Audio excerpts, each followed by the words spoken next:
I'm not an inspirational speaker. I've never lost a limb on a mountainside, metaphorically or otherwise, and I'm certainly not here to give career advice because, well, I've never really had what most would consider a job. However, I have had large groups of people listening to what I say for quite a few years now, and it's given me an inflated sense of self-importance. So I will now, at the ripe old age of 37.9, bestow upon you 9 life lessons. 1, you don't have to have a dream. Americans on talent shows always talk about their dreams. Fine, if you have something you've always wanted to do, dreamed of, like in your heart, go for it. After all, it's something to do with your time, chasing a dream. And if it's a big enough one, it'll take you most of your life to achieve, so by the time you get to it and are staring into the abyss of the meaninglessness of your achievement, you'll be almost dead, so it won't matter. I never really had one of these dreams, and so I advocate passionate dedication to the pursuit of short-term goals. Be micro-ambitious. Put your head down and work with pride on whatever is in front of you. You never know where you might end up. Just be aware the next worthy pursuit will probably appear in your periphery, which is why you should be careful of long-term dreams. If you focus too far in front of you, you won't see the shiny thing out the corner of your eye. 2, don't seek happiness. Happiness is like an orgasm. If you think about it too much, it goes away.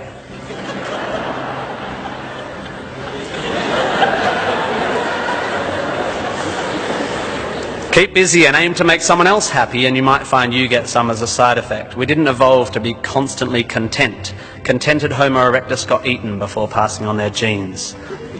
3, remember, it's all luck. You are lucky to be here. You are incalculably lucky to be born. Understanding that you can't truly take credit for your successes, nor truly blame others for their failures, will humble you and make you more compassionate. Empathy is intuitive, but is also something you can work on intellectually. 4, exercise. I'm sorry, you pasty, pale, smoking philosophy grads, arching your eyebrows into a Cartesian curve as you watch the human movement mob winding their way through the miniature traffic cones of their existence. You are wrong and they are right. Well, you're half right. You think, therefore you are, but also you jog, therefore you sleep, therefore you're not overwhelmed by existential angst. You can't be can't, and you don't want to be. Play a sport, do yoga, pump iron, run, whatever, but take care of your body. You're going to need it. Most of you mob are going to live to nearly 100, and even the poorest of you will achieve a level of wealth that most humans throughout history could not have dreamed of. And this long, luxurious life ahead of you is going to make you depressed. 5, be hard on your opinions. A famous bon mot asserts that opinions are like arseholes, and that everyone has one.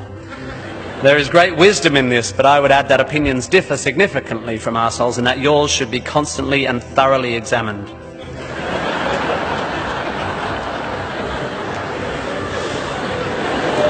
We must think critically and not just about the ideas of others. Be hard on your beliefs, take them out onto the veranda and hit them with a cricket bat. Be intellectually rigorous, identify your biases, your prejudices, your privileges. Most of society's arguments are kept alive by a failure to acknowledge nuance. We tend to generate false dichotomies and then try to argue one point using 2 entirely different sets of assumptions, like 2 tennis players trying to win a match by hitting beautifully executed shots from either end of separate tennis courts. 6, be a teacher. Please, please, please be a teacher. Teachers are the most admirable and important people in the world. You don't have to do it forever, but if you're in doubt about what to do, be an amazing teacher. Even if you're not a teacher, be a teacher. Share your ideas. Don't take for granted your education. Rejoice in what you learn and spray it. 7, define yourself by what you love. I found myself doing this thing a bit recently where if someone asks me what sort of music I like, I say, well, I don't listen to the radio because pop song lyrics annoy me. Or if someone asks me what food I like, I say, I think truffle oil is overused and slightly obnoxious. And I see it all the time online, people whose idea of being part of a subculture is to hate Coldplay or football or feminists or the Liberal Party. We have a tendency to define ourselves in opposition to stuff. As a comedian, I make my living out of it. But try to also express your passion for things you love. Be demonstrative and generous in your praise of those you admire. Send thank you cards and give standing ovations. Be pro stuff, not just anti stuff.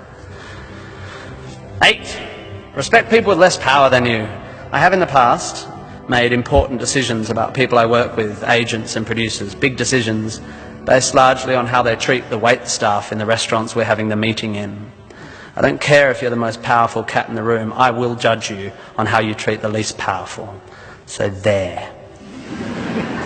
9, finally, don't rush.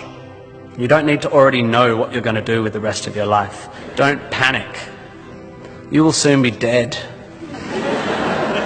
Life will sometimes seem long and tough, and God, it's tiring.